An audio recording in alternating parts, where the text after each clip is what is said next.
Mhm. Not yet.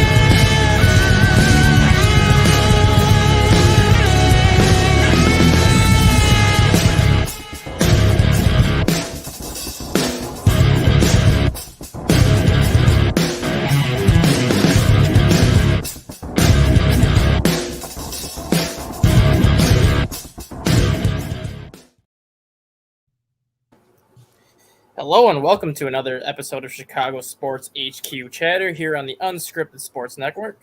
This is your host, Dustin Reese, alongside to my left, producer Jay McLovin. And joining us today, we have the voice of the AAA affiliate of the Chicago Cubs from Iowa, Mr. Alex Cohen. How are you doing today, Alex? I'm doing great. How about you guys? Not bad, not bad. Jay, you? I can't complain, man. Like I was telling you earlier in another previous show, the Astros somehow another beat Seattle last night, and I was on pins and needles, by the way, all the way to the end, and we actually kept our playoff hopes alive. So life is good. Life is good. Well, at least your team is keeping their playoff hopes alive because our team is kind of throwing them away one air by a time right now against Atlanta, so that's really not helping. But Alex, getting to Iowa season this year, Sure. it was a pretty historic season. We're going to say that from the get-go. They had one of their best seasons in franchise history. You look at the offense they put together, the runs they put together, and if we go back to the pre-COVID days, I think this is a playoff team, and I think you would agree. But because of the new AAA playoff format, it kind of just is unfortunate that Iowa doesn't get in. Just kind of, what was your take on the season this year as a whole?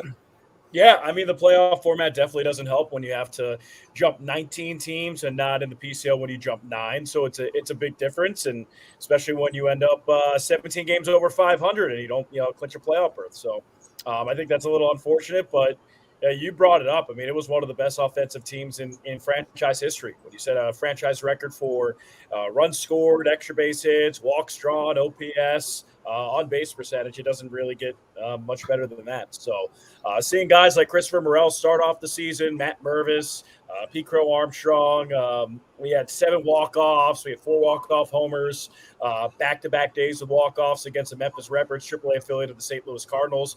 So that made for a lot of fun here at Principal Park. Guys like Jared Young, Jonathan Perlaza.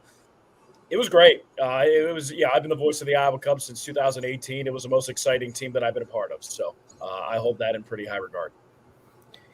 And we'll kind of get into some of those players in a little bit, but unlike a lot of minor league affiliates and whatnot, AAA is always, to me, kind of the most intriguing level to watch because you have the highly regarded prospects, obviously, that are knocking on the door.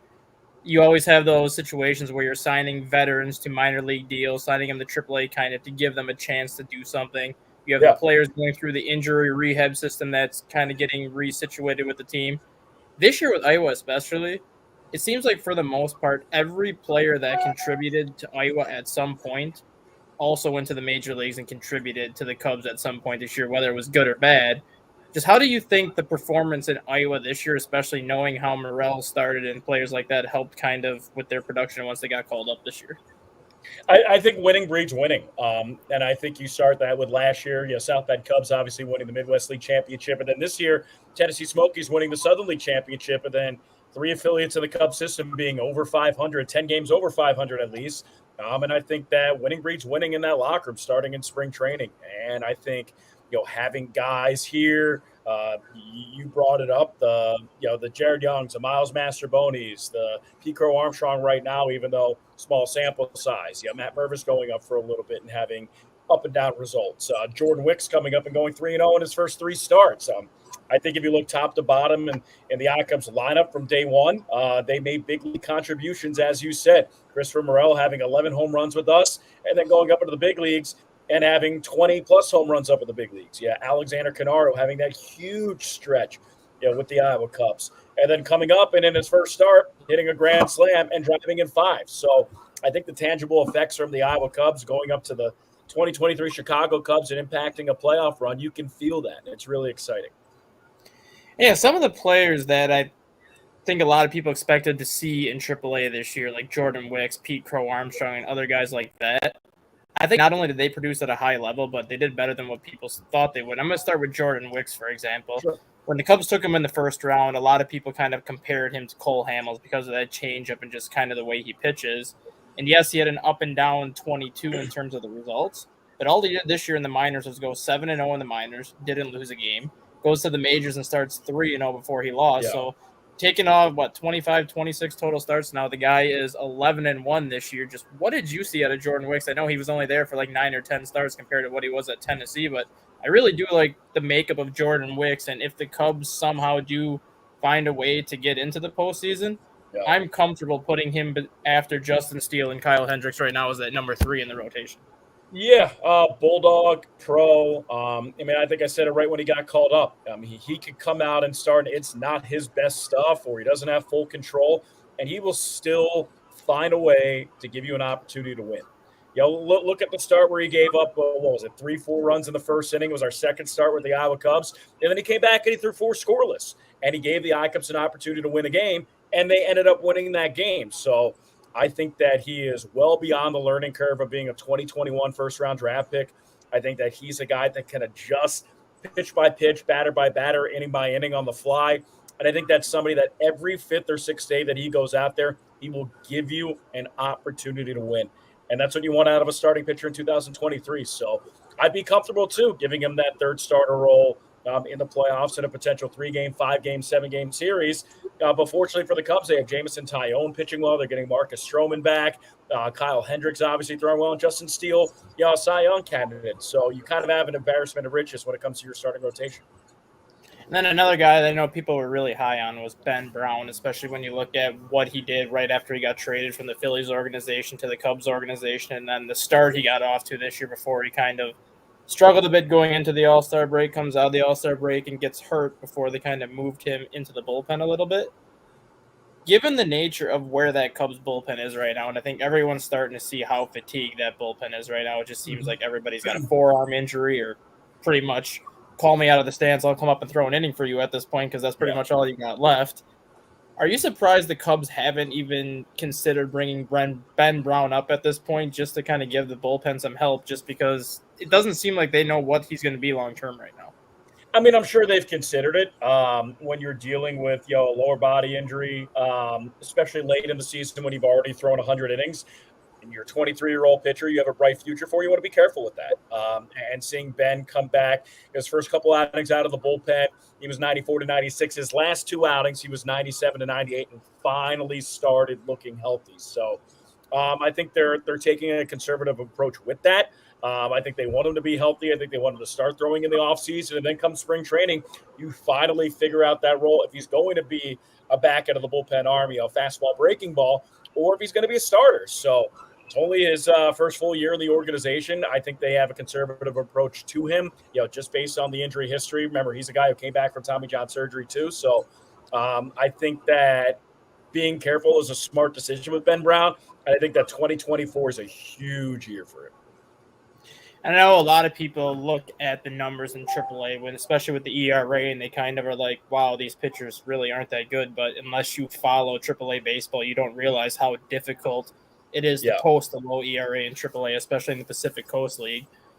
What other pitchers were you kind of impressed with this year, even if their ERA was high? One guy that comes to mind for me is Cam Sanders, because it seemed like he gained a couple miles per hour on that fastball this year. It seemed like the breaking ball was as good as it's ever been. Yes, he did have some moments of command problems, and he did get hit hard at times, but Cam Sanders, to me, kind of established himself as one of those guys that, like you said with Ben Brown, I think 2024 could be a huge year for him in terms of maybe becoming one of those back into the bullpen pieces.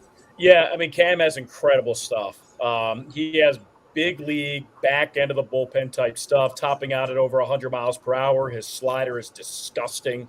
Also has a really good changeup, but it's just, as you said, control throwing strikes. Early on in the season, Cam was averaging over a walk per inning. Over the course of the season, he was averaging a walk per inning, and you can't have that. up in the big leagues. If you're coming in a situation like that, your expectation is to, one, throw strikes, and two, get guys out. And I think that he needs to throw more strikes. I think if you look at his last 10 outings of the year, they were pretty impressive. I think he had a 3.5 to 1 strikeout to walk ratio. He averaged like a walk every 2 2/3 innings. The control's starting to get there. The confidence starting to get there. Remember, he only became a reliever midway through last year, so it's his first full year being able to do that routinely, pitching every 2 to 3 days instead of pitching every 5 to 6 days. I think he has big league type of stuff. He just has to throw more strikes. So he's a guy that definitely stuck out to me. Then at the end of the year, Brendan Little, former first-round draft pick for the Cubs, was up in the big leagues with the Cubs for a little bit of 2021. If you look at his month of September, he had a sub-2 ERA, threw a lot of strikes, struck out a lot of hitters, and was completely dominant against left-handed hitters. So niche-wise, role-wise, I think Brendan Little does have an opportunity to make a big league impact. It's just finding more consistency. But those are the two arms that really stick out to me. And speaking of Little, there was another Little that we shouldn't even call Little, given how big he Not is. Little. And Luke Little, who is also a southpaw in the Cubs system. I was very high when the Cubs took him, knowing how hard he can throw and just kind of the secondary pitches that he has with it. I was surprised he got the call to the majors over Brendan Little, just because Brendan Little's kind of had more time in AAA to figure out the type of pitcher he is. What are your initial thoughts of Luke Little, and do you think now that he kind of has that 10, 15 games under his belt that he could be one of those opening day possibilities for next season as kind of that lefty in the bullpen that the Cubs lack this year? Yeah, he defines lefty in the bullpen. 6'8", throws 95 to 97, sharp breaking ball, incredibly difficult to pick up, crossfire delivery. He has that front shoulder sent down where left-handed hitters can't even pick him up. So I think that he is the definition of a left-handed reliever. I think that's somebody, if he shows consistency during spring training, in big league spring training, that he can get it done, he will be a big leaguer. So that's my opinion. I think the sky is the limit for Luke. I mean, when you have a 6'8" lefty who throws 95 to 98, I mean, you're basically touchdown from God saying, you were put on this earth to play baseball. So I think he's a really good kid. He's a good locker room guy. He's somebody that, again, he got that taste of the big leagues. He got the taste of the forbidden fruit. And if you go to spring training and you pitch well, he should be in the big leagues for a long time. And now we'll get on the offense, where offensively this team reminded me a lot of that 2021 Omaha team, where pretty much anytime someone came to bat, you had a chance to hit a home run. And that's kind of the feel that you got throughout the first half. Obviously, the two names we're going to talk about first here are Alexander Canario and PCA. Canario went off and just decided to have one of the greatest seasons in the Cubs minor leagues in quite some time last year. Suffered a horrific injury during the winter ball. Two horrific injuries. Yeah, I'm surprised he even came back to play at all this year, let alone got to the majors and has done what he's done. And same thing with PCA. He was a guy that I figured would be maybe knocking on the AAA door by the end of the season, but I did not expect him to be called up at this point. Granted, I might be the minority on this. I think both of them should have stayed in AAA if they're not going to see much action in the majors, because what are they really getting by maybe seeing 1 or 2 at-bats a week at this point? But initial thoughts on PCA now that you've had a chance to see him in person, and then same thing with Canario, granted how slow he got out of the gates once he came back. Let's start with PCA. I mean, I think if he's somebody that you send him out there and he plays every single day, he hits ninth. He's somebody that at the beginning of the season, he might struggle first 2 weeks. He's done it at every level, but then he'll get better and better and more comfortable and more comfortable. And I feel like he has to hit a grand slam home run with nobody on base and do the impossible. And I think that the Pete that we saw at the end of the year was, or at the end of his stint here with Iowa, was he had 7 hits in 4 games and he was going opposite field. And he wasn't swinging at every pitch. And he was working 6, 7, 8 pitch at bats. Anything offensively for him, to me, is a bonus, because he's the best defensive outfielder I've ever seen. You go into that locker room. That's what a lot of people have said, and I haven't had a chance to see it yet, but that's what I wanted to ask you too, is just, I think the first game that you called on Marquee with him, it was, I want to say it was against Omaha, where 2 straight innings, he just went full force, 100% into the wall. Yep. No, he's the best defensive outfielder I've ever seen. I mean, you go into the I-Cubs locker room, you talk to the coaches, and they're not ones to bring lofty expectations or praises on their players. They want to keep them grounded. But you go into that locker room and you hear comparisons to Kenny Lofton, Andrew Jones, Ken Griffey Jr. Like, that's the real deal. So I think for me right now, anything you get from him offensively is a bonus. I think that defensively he can win you games. And I'm not that torn up about him going up there because this was his first like real full season at Double A and Yeah. Triple A. Remember, he already had 600 at bats. So it's not like you needed to get him that much more playing time, in fear of him possibly getting hurt or banged up. I think with Canario, you have the late season start. Obviously, just trying to get that bat speed back. He had a 2-week stint in Iowa that he was probably the hottest hitter on the planet. And then you bring him up to the big leagues, and yeah, I would have loved to see him back down here in Iowa because he only had 250 plate appearances throughout the year. I would have loved to see him get to 350, 400, but when you can help a big league team for your big league organization make a playoff run, that takes precedent over everything. So there's no doubt in my mind that he can get experience in winter ball, or if he goes to the Arizona Fall League and then spring training, and then we'll see what happens. Biggest question I think a lot of Cubs fans have at this point is, what is the future with Matt Mervis? We kind of saw last year Matt Mervis, I think, was the biggest surprise in the system, especially when you look at how rough the 2021 season was for him. Comes out and puts up numbers that we haven't seen since basically Kyle Schwarber and Anthony Rizzo in terms of a left-handed power bat. He didn't show as much power this year, but he still was producing at a high level.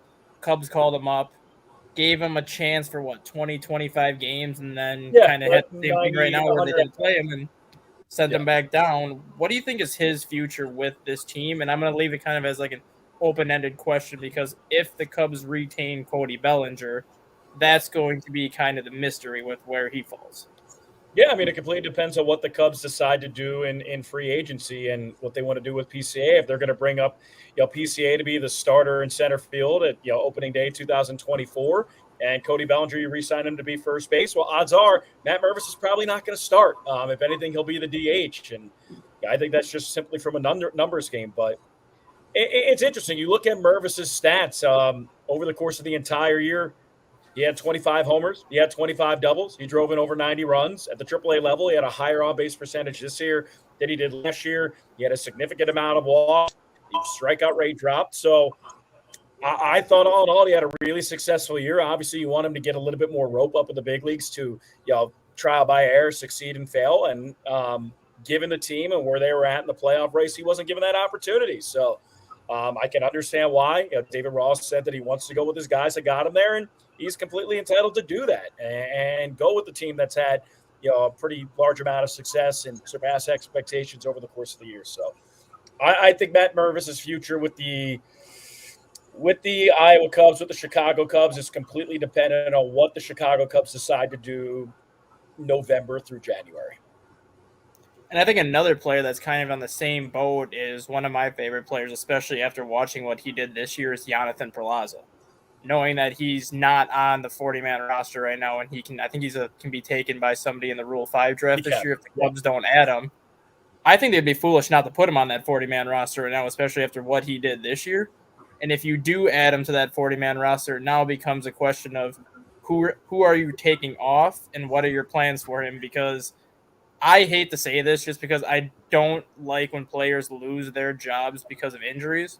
But I think Brennan Davis may have his days numbered, especially when you look at the last 3 years constantly being injured and having guys like Jonathan Perlaza just kind of break out this year. I mean, I'll stick specifically with Perlaza. It's not just this year. It's 2022 as well, where he had 20-plus homers, 30-plus doubles with Double-A Tennessee, and then you go up to a different level as a 24-year-old switch hitter and post a higher batting average and have more walks and a higher OPS and a higher on-base percentage and more homers and more doubles. So all he's done has gotten better and better. And in an era of baseball that has a universal DH, you cannot tell me that he can't play for one of the 30 teams in baseball and be a DH and be able to hit from both sides of the plate and be able to contribute at the big league level. There is no doubt in my mind that he is a big league caliber hitter. So I hope the Cubs protect him. I think they should protect him. I think that he provides value, but I also think that the Cubs are in a really fortunate position where you have a 40-man roster and you have 45 to 50 players who can contribute at the big league level and provide value to not only them, but also to other teams. And then the other question I asked Sam Wiederhaft the other day when we had him on here was kind of the new minor league playoff formats for you guys. how at least in AA and single A, you have the first half champs, the second half champs. So if you win your division, you get in no matter what for each one of those halves. I'm at the point now where maybe it's because it just happened to Iowa this year where they were pretty much in first place the entire first half, but it didn't matter because Norfolk had such a good first half. I'm at the point now, maybe just for AAA at this point, just do away with the first and second half champs. Play out the duration of like the 150 games and let the top Well, they four did that. They did that. I mean, and now they decided to change that. And I think that that format works if you have equal divisions and you have equal leagues. You know, when you have a 10-team Southern League and a 10-team Texas League and a 10-team Eastern League, you can do that. When you have a 10-team PCL and a 20-team International League, you can't do that. It shifts the pendulum a little bit. So I think that the half format works if you have equal divisions and equal leagues. So one shoe has to fall.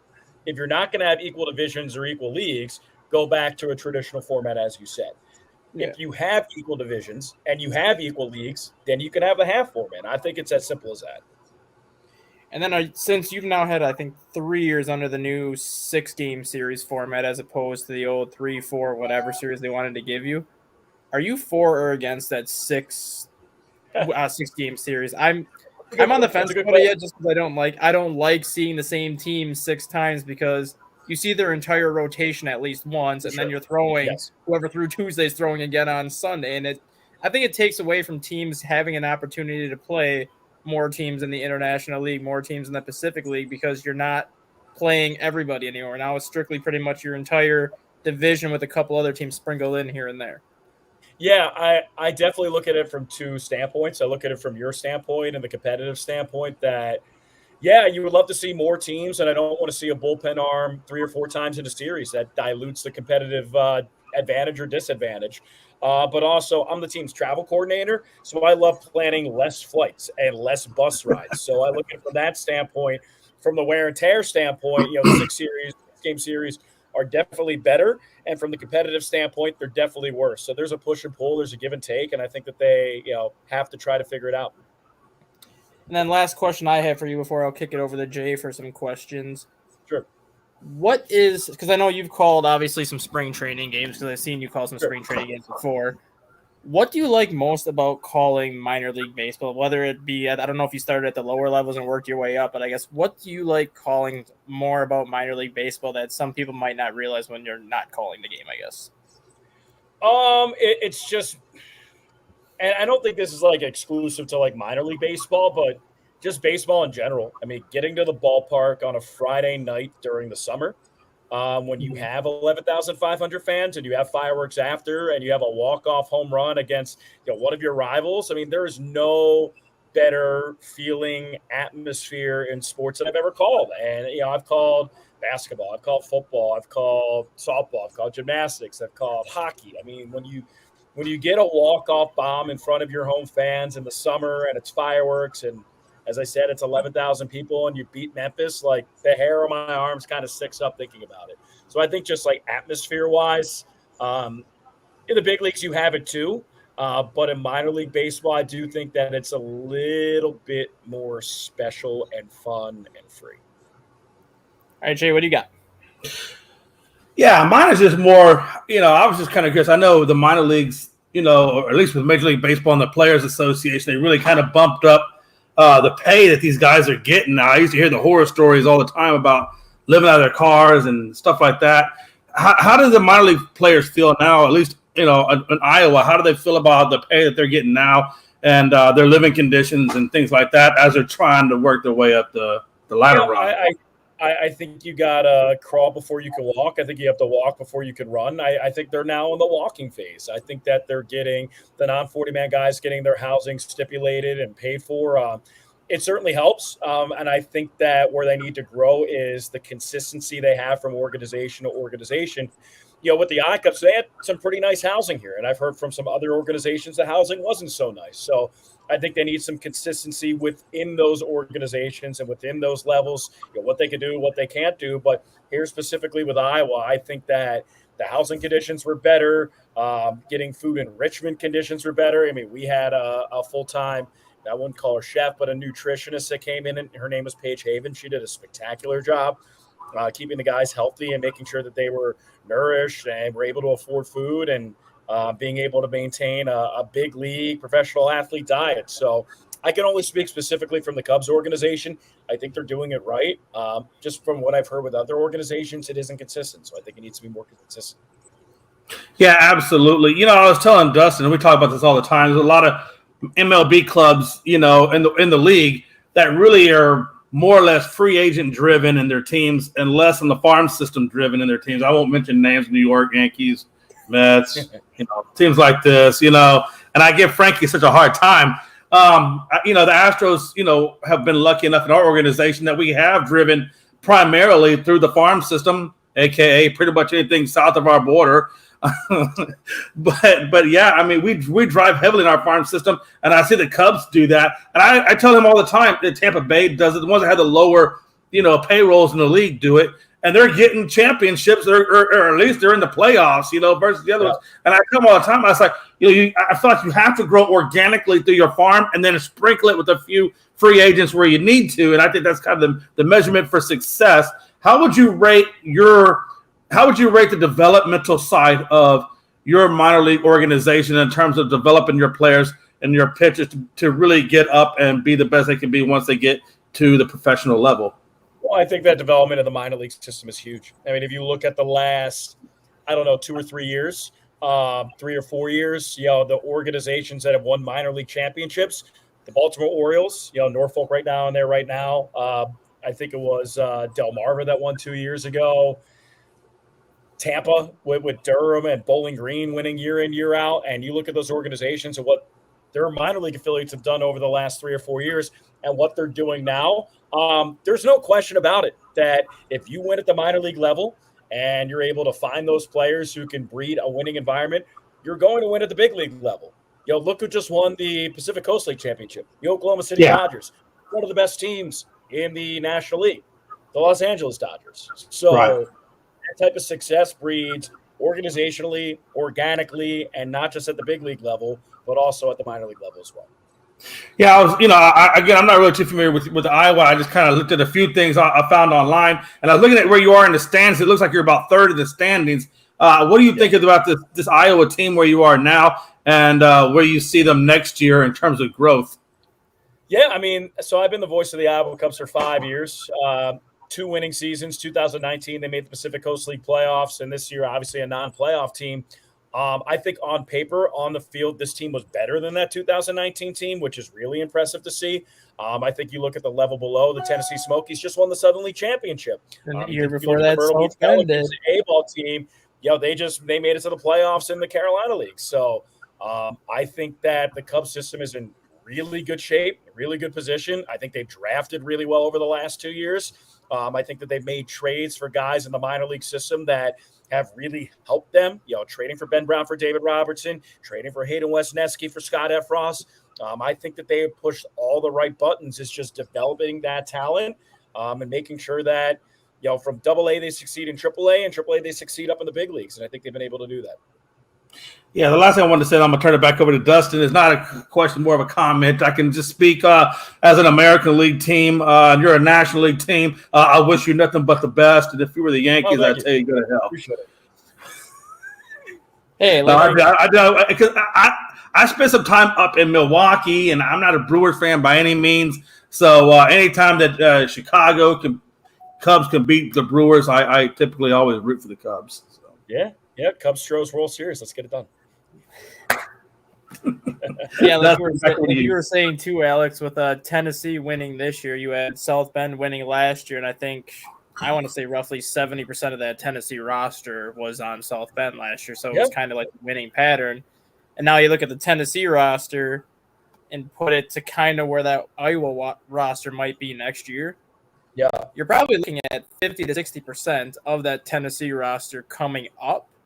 Like Owen Casey, especially, because Owen Casey decided that he wanted to be the best hitter, I think, in the Southern League all season long. And you could argue that he was the best hitter in AA all year. Now you have a guy named Matt Shaw that says, "Oh, you can draft me in the first round this year, and I'll just hit my way all the way to AA." And I'm not going to be surprised if he opens next season at AAA, given what he did this year. Yeah, I mean, I watch that Tennessee team, and I love listening to Mick Gillespie, their voice, and they were so much fun to watch, man. They could hit, and then hit some more. I mean, you talked about Owen Casey and Matt Shaw, but also BJ Murray Jr. and Kevin Alcantara, and there is so much talent hitting wise in this Cubs organization to the point where they might not have room for everybody, and they're going to have to make some trades, especially outfield depth. I mean, it's probably the best outfield depth. You talked about Jonathan Perlaza, outfielder, Pete Crow Armstrong, outfielder, Darius Hill, minor league hit king last year, outfielder. Brendan Davis trying to get back healthy, former number one prospect in the organization, outfielder. Kevin Alcantara, outfielder. BJ Murray can play a little bit of everywhere. Owen Casey can play first place, and he can play outfield. I mean, it's really impressive, man. It's really impressive that they've been able to build. And last question I have for you before we get off is, how excited are you to see Cade Horton next year? I hope I do see him. You never know. A guy who's had so much success, just named the minor league pitcher of the year, and you've seen the Cubs' ability, with Jordan Wicks, less than 2 years after getting drafted, bumping him up to the big leagues. Maybe they do that with Cade Horton. I mean, you never know. I would love to see Cade Horton March 29th in Omaha being the opening day starter for the Iowa Cubs, but just depending on what the Chicago Cubs do in the winter, in spring, how he looks, things could be different. I can't predict the future. All right, Alex, before we let you go, do you want to tell the listeners where they can find you? Obviously, I know you have a Twitter, but I don't know if you do any other stuff off-season-wise with baseball being done now for you. Yeah, no, you can follow me on Twitter at Voice of Cohen 2. Also check out iowacubs.com for all the stuff that we have. Iowa Cubs on Twitter, Iowa Cubs on Instagram. We'll have some fun promotional stuff going on throughout the offseason. And then I'm also broadcasting sporting events for Iowa State, so you can watch on ESPN Plus. I'll be doing some volleyball, some men's and women's basketball, so I'll hopefully stay busy. But nothing will quite be like calling 9 innings of Iowa Cubs baseball. So already counting down the days for that. All right, thanks for joining us, Alex, and I'll be sure to have you on again once we start getting into that whole free agent period and we can get a sense where the Cubs are thinking. Let's do it. No, I appreciate you guys having me on, and Jay will be speaking that Cubs-Astros World Series into fruition. I'll talk to the man upstairs and see what he can do for us. I just want to get past the damn Seattle Mariners. I hear you, man. I hear you. That's like my damn nemesis. That's like my kryptonite for Superman. I mean, it's crazy. Yeah, well, it wasn't your kryptonite last year when you won the World Series. Thank God, man. Hopefully we can do it again this year. Right now there's so many good teams out there, and it's such a, Arizona's tight. We still got 3 games to go with those guys, and they're fighting for a playoff spot. I mean, there's still a little bit of unfinished business, to be done and dealt with, and I fully expect this to be an exciting playoff run in October. I hear you on that. I'm right there with you. All right, guys. No, I appreciate the time. Thanks so much. I see you later. Thanks, man.